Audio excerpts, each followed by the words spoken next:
Ootko koskaan kuullut ilmiöstä nimeltään rotaleipä? No aina kun mä kerron sulle jotain, se on oikeasti olemassa. Itse asiassa jotkut ihmiset Kiinassa syö sitä. Mutta mitä sä tekisit, jos näkisit sun kaverin syövän sellaista sun vieressä? Kävelisitkö pois vai jäisitkö paikalle? Juuri tämän eräs nainen koki vuonna 2024. Hän osti leivän ja söi sitä puolet, ennen kuin huomasi kuolleen rotan. Eli periaatteessa hän söi rotaleipää. Mutta tämä ei tapahtunut Kiinassa. Ei. Tämä tapahtui Etelä-Afrikassa.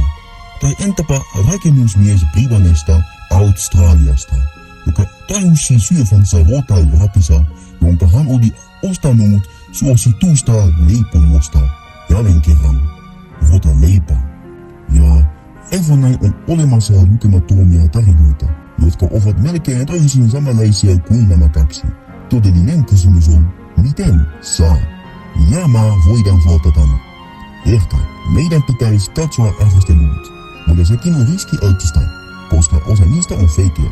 Tai ehkä meidän ei pitäisi syödä ollenkaan niissä paikoissa, joissa ihmiset ovat kokoneet rotaleipää. Mutta sekään ei olisi tehokasta, eikä myöskään hyväksi sun terveydelle. Ehkä meidän pitäisi vaan olla varovaisia leipomossa käydessä. Ihan sama missä maassa sä oot.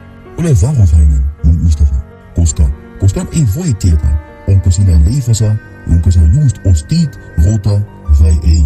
Mutta joo, toivottavasti tykkäsit videosta. Tällä erää nähdään ensi kerralla.